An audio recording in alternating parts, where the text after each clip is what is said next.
This is going to sound stupid on a gambling podcast, but the PGA Tour hits their Florida swing. It starts with what was once the Honda Classic at PGA National down in Florida. It's now the Cognizant Classic. Josh Goodson, RTP Mortgage. I'm going to say something stupid.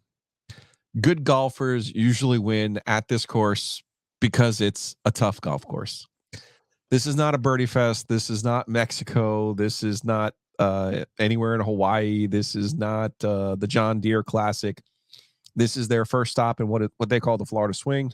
It's a par 70. It's PGA National. It is a difficult track. The winners here usually are minus 14, minus 12, minus 10 2 years ago. The winners here are usually ball strikers. Chris Kirk, Sepp Straka, Sungjae Im, Keith Mitchell, four of the last 5 winners that have been here.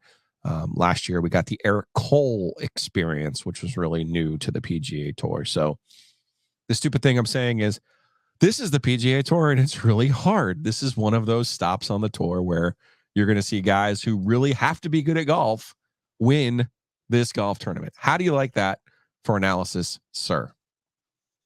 I don't think it was stupid.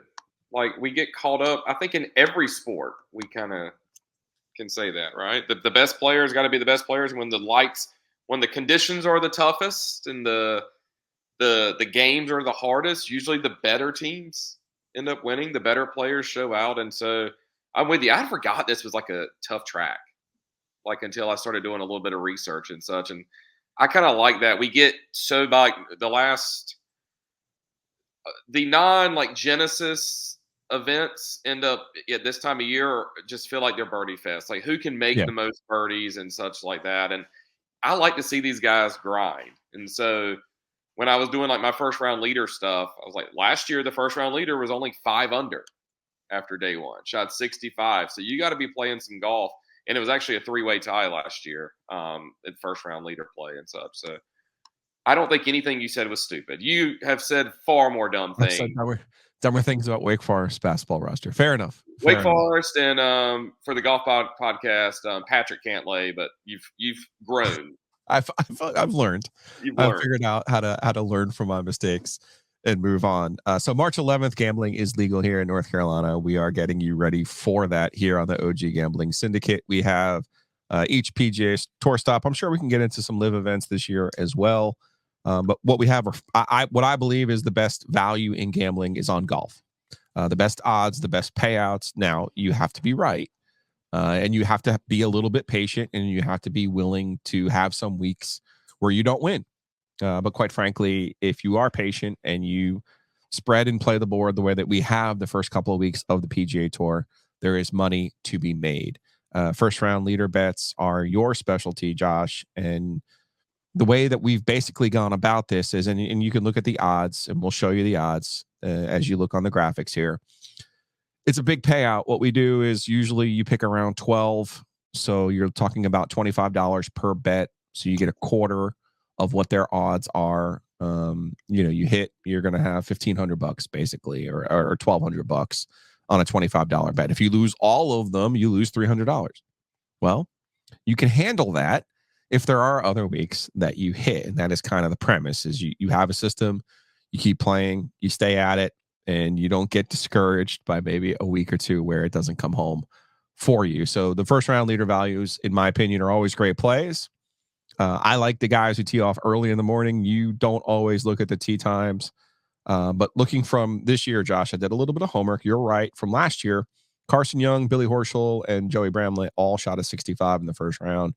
And if you're wondering how that works out in gambling, it's a 3-way split. So that $1,200 return then becomes a $400 return. Obviously, you're not really that interested in 4-way splits. You're looking for single leaders, which we've mostly had this year. First round leaders so far this year, Josh, and they'll pop up on the screen here. Cam Davis, 62 at Sony. Zach Johnson and Alex Noren, 62 at the Amex. Kevin Yu with a 64 at Farmers. Tomas Dietrich with a 63 at Pebble Beach. Nick Taylor with a 60, a scorching hot 60 at Phoenix.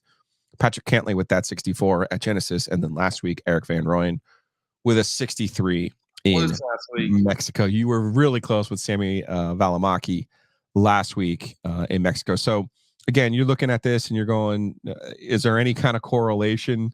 I know Sony, if you look at golf data, which our friend Bennett Johnson from Heister Automotive Group will look at later, if you look at golf data, they'll tell you what is the corresponding, most like course. PGA National, this is not a TPC course. It's not a Donald Ross course. It is a little bit difficult to find a, one-to-one comparison. According to golf data, it is the Sony Open. So Cam Davis with that 62, mentioned some of these leaders from the last couple of years. Kurt Kitayama, back in 22 was your first round leader. 21, it was Matt Jones who went on to win after shooting a 61 in the first round. Again, you can dive as deep into the numbers as you want, but I think mostly you work from the premise, Josh, that you want guys who are going to go for birdies, are going to go low, and normally have a either connection to that course or have played well at that course. So let's get into your picks, first round leader picks from now what is now the Cognizant Classic. Yeah, actually, you say 12. I actually went with 15 this week. Okay. I bumped it up a little bit. I kept looking at it and I was like, wait, I can't leave this guy off, or I'm going to be mad if I leave this guy off, like, because they all kind of fit into my system and each of them for different reasons. I'm going to go back to the well. Sammy Valimaki. I like guys that played well the week before, and I like guys that played well the week before but did not win. Mm-hmm. He's not sitting there fat and happy. He was close, but he didn't actually even play great on Sunday, but he doesn't have the I just won bug, I'm not going to show up and care sort of thing. And the value I couldn't look away from is plus 9,700 for Sammy Valimaki. So now talk a little bit about that for a second, Josh, because the field this week is different. While it's better than what we saw last week in Mexico, it's still not a signature event. But you are seeing a Matt Fitzpatrick, you are seeing a Rory McIlroy, you are seeing some of those bigger names, and that affects those lines. Yes, that's why somebody like a Sammy Valimaki, who just had a really good week, could still give you a plus 9,700 return. Yeah, anytime you introduce, like you talked about at the beginning, more better golfers at a harder golf course, the likelihood of like these maybe the likelihood of these long shots playing out is not as easy, right? Because like you do have a Rory McIlroy you have to go out and beat, and a Matt Fitzpatrick, kind of to your point. But I'm looking at it purely from a value standpoint and a how the guy is coming in and playing standpoint. And you play enough golf, and people who listen to this play golf. How many times have you got, like, for your particular game, got into a stretch of just playing good golf and playing it over and over and over again, and the results kind of start backing up. I wish, Josh. No, what is this magical time? We're not talking about scratch golfers, but right. There's been times where you're just feeling it for a month. Yeah, or so. You're right. You're consistently breaking 90. You're feeling good about it. Yeah. Whatever your level of golf is, we probably all, if you play regularly, have gone through that month or 6 week stretch, and that happens a lot in the PGA Tour. If people watch the PGA Tour religiously week after week after week, you're going to see the same random names show up for certain stretches of the season, and then you may not see them again in August, and you're going to look back in August. We're going to be doing this for the Wyndham Championship, and we're going to be like, Sammy Valimaki has missed 6 straight cuts. What happened? That was my shooter back in March, right? So so there's some value. I look at that from a couple, from that standpoint. I'll kind of go rapid fire and try to throw in a few different reasons why. No, wait a second. Yeah, I love it when you get all ADHD on me, and I don't know how you do this. Because I'm going to show these. I'm going to show these in your order. Last week I showed them in actual by the odds, like a normal gambling person. You are like scattershot all over this world. So don't go. Take your time, sir. This is a podcast. We have plenty of time to explain things. So go ahead with your next pick. The next one will be Adam Schenk, plus 7,200. Played well there last year. That's kind of where he shot 67 in round one last year. So a lot of these plays for this particular event are going to be very course, have you played here dependent, because the course is harder. It's the first shot of the year of a tough course. This guy played well last week, so I'm kind of going back to the well, and it's very similar to the Valimaki play of just the value, I think, doesn't make sense for how well he is actually playing. Andrew Novak was a guy that finished top 5 last week in Mexico. He is 100-1 this week as the first round leader. So that would be a $10,000 return. No, well, $100 bet. You bet $100, yes. Yeah. If you bet $100, That's you wild. win $10,000. Yeah. Yeah. Um, Stupid. Good. I'll keep going. This Yeah. is one of my all-time favorite guys to pick in majors. Justin Rose. He is plus 6,900. He is a guy that go look at the majors record. This is not a major, but this is a hard course where you're not making birdie fest. You're going to have to grind out some days. Making par is going to be good. And if you go look at his Wikipedia page, he is littered with yellow boxes in the majors category from making top tens. So that just shows me hard course. He's a guy you want to roll with. I like the odds of him at plus 6,900 to be the first round leader. He's not a guy that, to our point, he's not a guy that shoots 61 or 62 in him. But can he shoot 65 on a good day? Absolutely. Harder field, harder course. I like him in there. Jimmy Stanger. This is a new one for me. 140 to 1, young guy. He's part of that, just got my card group, but has been kind of playing well. I think he finished top 10 last week in Mexico. It's purely I think you saw he's in good form. 140 to 1 is obviously a long shot, but that's when I'll take the odds on that. Justin Suh is 100 to 1. He's the next one. He shot 66 last year in the first round, finished T5 at this tournament last year. He seems like a grindy out kind of guy, player and such. So Justin Suh is going to be my next one at 100 to 1. Carson Young did it last year. Yep. He was part of that first round leader tie last year. We've said this before, but guys like certain courses. That's a reality out there. He has seen success there, has played well there. He finished it's not like he fell off the face of the earth. He finished T29 last year. Again, was the first round leader last year. He is plus 9,300. Plus 9,300. Lucas Glover. Has not been playing, really. Lucas Glover is a guy, he has played, I will look it up while we're doing this. He's plus 7,800, so I'll start there. He played old school ACC fans. Yes, Clemson guy.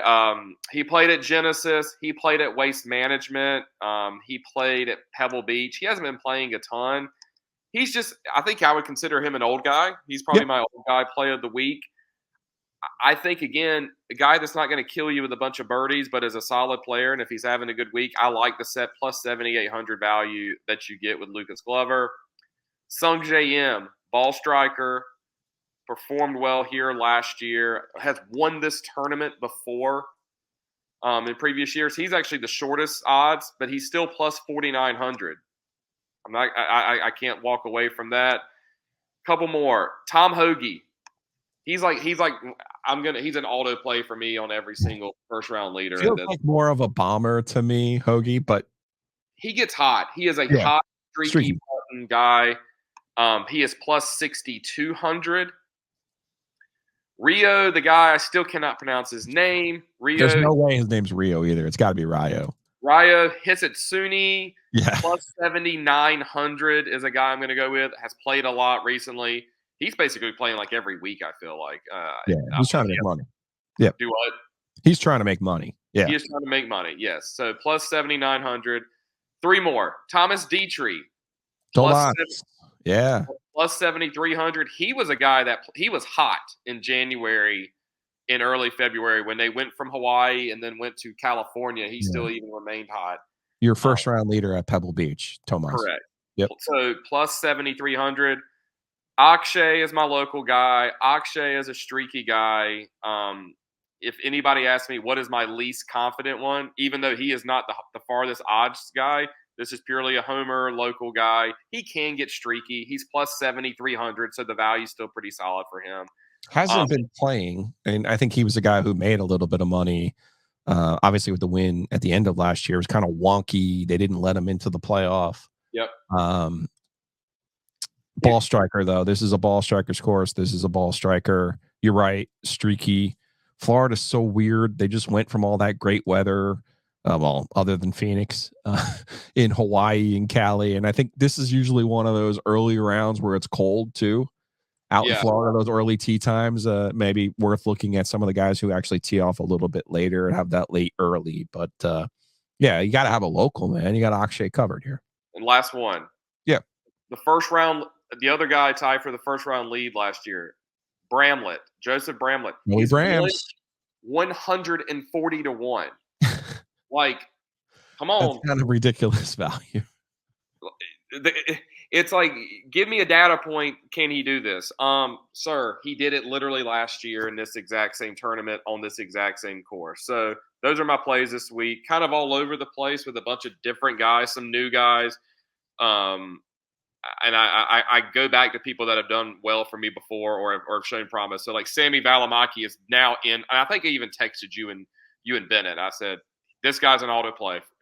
He is aggressive. He misses putts 6 feet past the hole. Yeah. He is going out looking for birdies.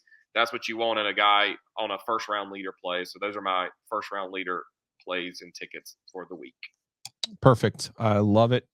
And again, we're going to spread those out, $25 each. Yep. And if you hit one, you want that solo leader. Last year there was a 3-way tie, so there's a little bit of that in play here. And again, this will not be a birdie fest. You know what is a birdie fest? You know what is an automatic win for you, though, is if you go and contact Josh at rtpmortgage.com. Listen, the market's not great. All right. Let's not lie to ourselves. But prices, as you like to tell me, it's not just about the mortgage market. It's about prices of houses. Yeah. Getting the right one, because you can change your mortgage. You can refi, but you can't change what you're paying for that house. These are all conversations you should have with Josh Goodson at RTP Mortgage, rtpmortgage.com. Give him a call. It's his actual phone number. You can bother him on your own for first round leader picks, but don't tell anybody. 252-361-1415. That's 252-361-1415. Go check him out at rtpmortgage.com. Josh, am I right? Am I getting my talking points right finally? I feel like I'm learning from you. I've even reached out to you potentially for my son, trying to figure something out in the Greenville area with a mortgage. So I just, we're in the beginning of that process, but like I even called you. We sometimes we call, but I called you. I was like, hey man, what am I looking at here? What are some of the options? What's the best practice here? And I think I understood what you were telling me. Yeah, rates are still elevated, but we have to keep it in perspective. They're elevated compared to where we were in COVID, which brought about the lowest rates in the history of our world. Like that's not an exaggeration. That's a realistic thing. Rates are still elevated. The thought is with the Fed and cutting rates potentially in the back half of the year and some other factors going on, that rates are going to drop. But what's going to happen with that is if you are in the market to buy a house and you want to be a homeowner, waiting is never the right idea. Now, I don't make your payment. I'm not going to make your mortgage payment for you. I can't do it all for you, right? But are you sure? I know. That would be nice if we could finagle that and such. But what I tell people is you can refi your payment later if rates present itself. If you buy a house, if you wait to buy the house and it's $100,000 higher 6 months from now than it is today, you can't go back to that seller and say, hey, but your house was $100,000 less 6 months ago. Give me a deal. That's not how it works. You can change the rate. You cannot change the price. Get in now. Real estate is still a great investment tool, like wealth building and such like that. And we are fortunate in our area here in the Triangle and such that prices aren't going anywhere. So owning real estate is never a bad idea. And I can help you with the debt side of it.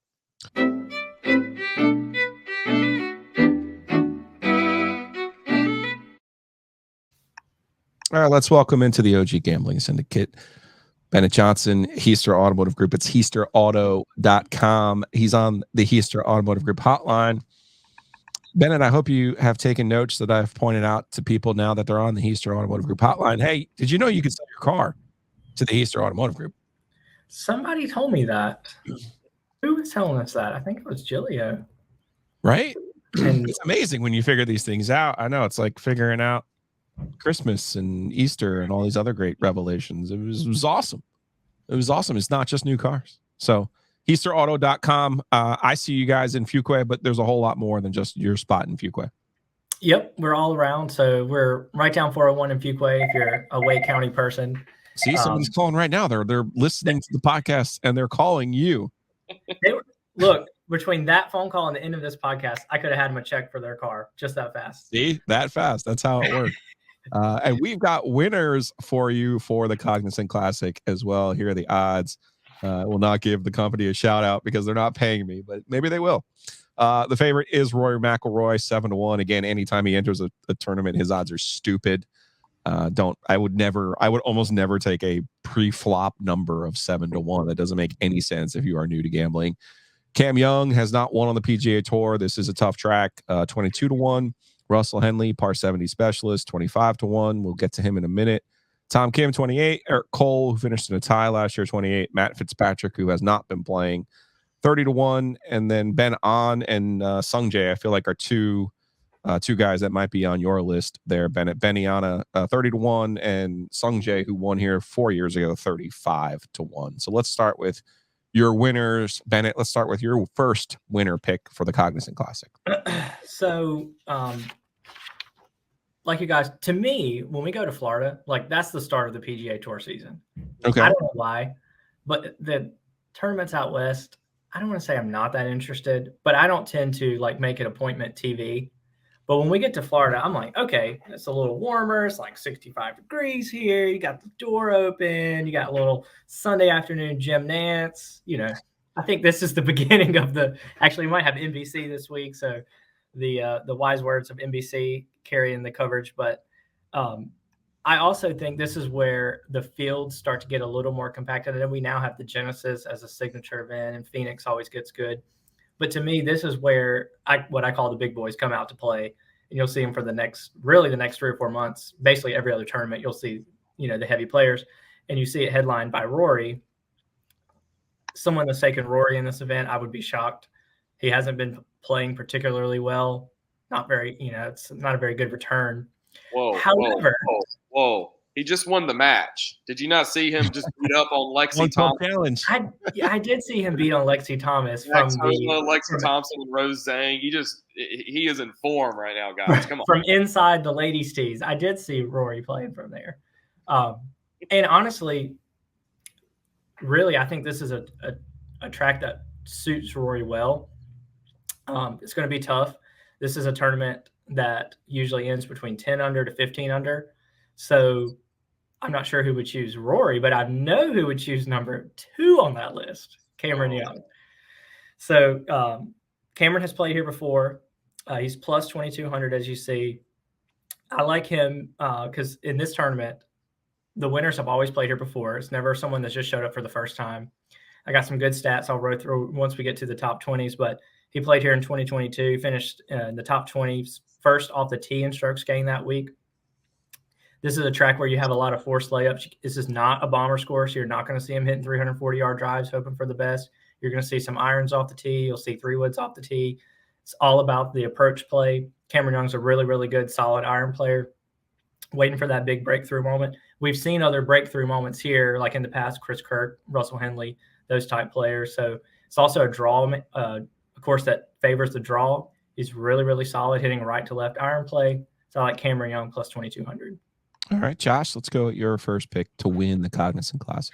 I love picking the guy that's never won before playing.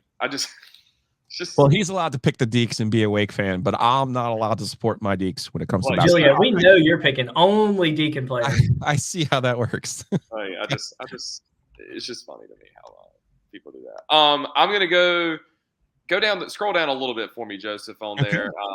I'll tell you when to stop because I want people to be able to see it. Oh, there we go. We're good. Min Woo Lee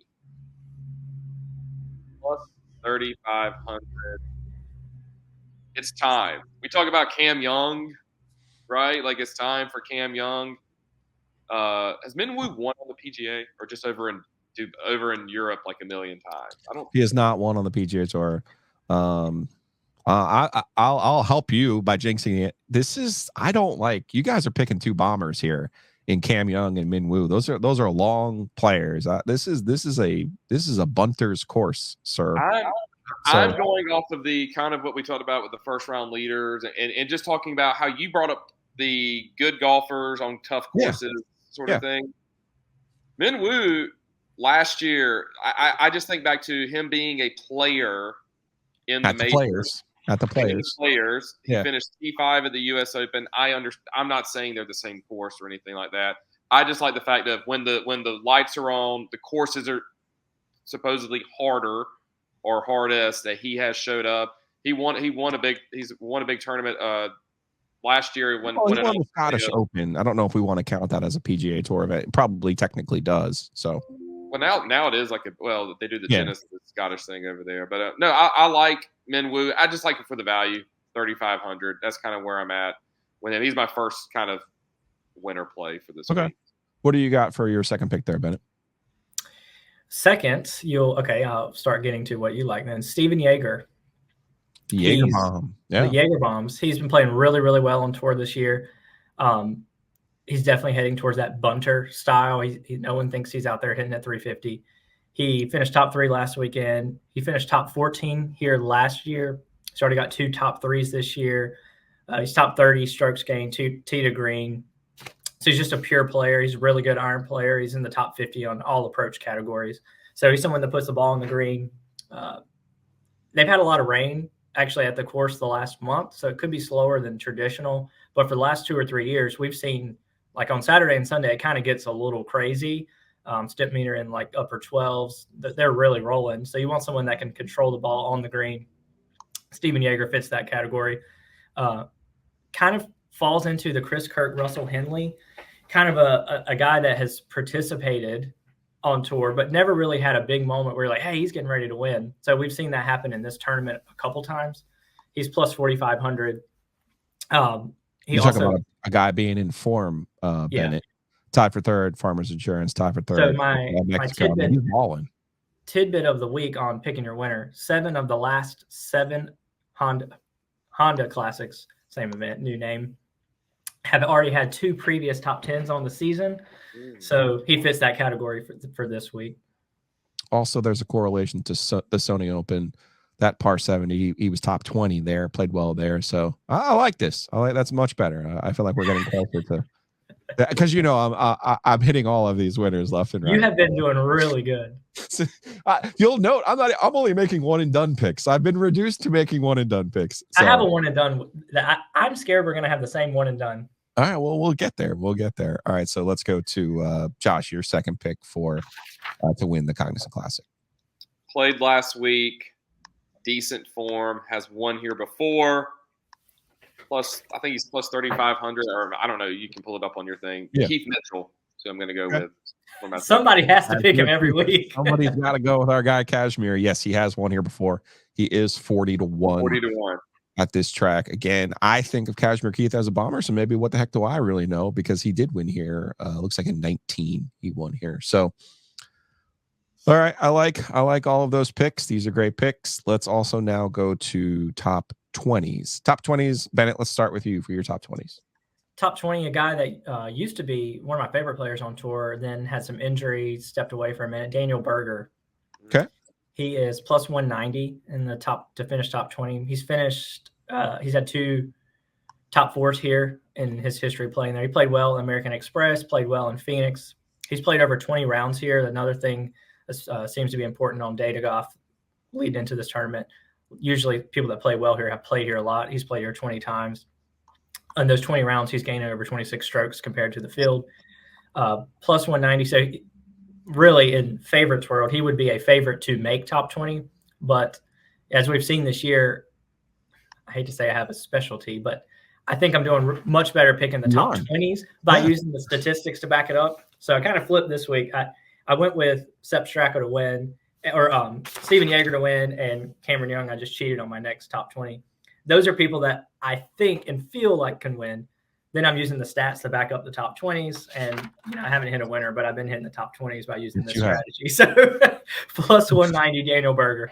All right, let's go, Josh, with your first top 20. I'm going to steal Bennett's thunder. I had Sepp Straka. My guy. Previous winner. Top top 10 last year, and it's kind of a value play too. I feel like if you can get all of those things, a previous winner, top 10 last year, you're asking for a guy to pick top 20, and it's almost plus 200 juice. Yes, sign me up. Like, yeah, it's a value play more than it is like just as much as it is like I think he's going to do it too. So yeah, this is a good course for him, and Bennett's probably got all the nerdy stuff to back that up.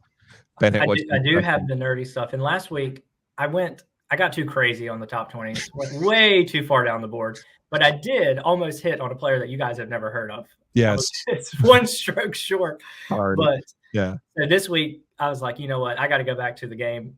Sepp Straka, he plus 200. Honestly, that even feels like it should be lower. He won here in 2022. He's played 20 rounds here, gained 35 strokes here. He's 23rd on tour in greens and regulation, third on tour in approach from 175 to 225. So he's an iron player. He fits the mold of what we traditionally think wins here. A bunter, someone that draws the golf ball. They're going to be hitting it 270 down the middle off the tee, take his chances from 150 out, try to hit the middle of the green, 2-putt, try to run in. You know, you're going to have to make probably 12 to 15 nice unexpected birdies here because you're going to bogey. There's it's actually, I think, the third or fourth most double bogeys on tour at this course. So you want someone bogey avoidance. That's Sepp Straka. I really like him. I would be more shocked if he didn't finish in the top 20 than if he does. I'm going to throw one bonus top 20 play in there, and it's one of Josh's guys. I see it right there on the screen. Shane Lowry, plus 210. I know he hasn't been playing, but this is his type of course. The harder it is, the more you want Shane Lowry on your card. So there's my bonus top 20 play. All right, let's get into some one and done picks. And if you're not familiar with this, one and done is a season-long pool that you're in where you can only use a player once during the whole year. You accumulate their earnings at the end of the year. You're trying to get the most money on out of your pool. The key here, though, is you obviously want to save now that you don't even have them anymore, but John Rahm, and you want to save your bigger names for the bigger tournaments because that's the biggest money. Something like this, you know, I feel like it's just as long as you don't take Rory in this one, and there's probably a theory out there that says if you take Rory and he wins, you're better off than having him in top 10 in Valhalla or something. So, which we all know is going to happen. So I'll go with my one and done pick is actually Russell Henley. Here's a guy who correlates to his performance at the Sony. He's also a par 70 specialist. He's also won here before. So I like the Georgian Russell Henley to play well this week. I don't know if he wins, but it does feel like a super safe top 10 type finish for my one and done pick. Did that overlap with yours, Bennett? No, but a very similar player. And I'm going to read my 5 bullet points of why I actually think this guy could sneak up and win. Okay. Number one, this course is all about bogey avoidance. Yes. Number 2, heavy draw players. Number 3 is the toughest to gain strokes approach on tour. Number 4 is all about forced layups. There's number 5, 26 bodies of water in play on the course. And you have to be a player that consistently finishes top 10 on tour. A one and done player that I think fits all of that I probably wouldn't pick in a major or a high level event just because he's a little older is Justin Rose. Love Justin Rose. He's a major player. To me, I feel like this course is a regular tour event, but sets up most similar to a major. And we've obviously seen Justin Rose have success on tough courses. One of the I threw him in for a first round leader, but also top 20. My second one was him plus 260 because that's great value. He shows up when the conditions in the course is hard. You always look at the leaderboards like, well, why is Justin Rose here? Like, what are we doing? And it's like he's always making an 8-foot par putt and then like making a birdie and like he's just there and doesn't get too high or too low, and he's built for these. Yeah. So. And your one and done play, Josh. I apologize for skipping over your second top. No, that's fine. That's fine. I'm going Eric Cole. Okay.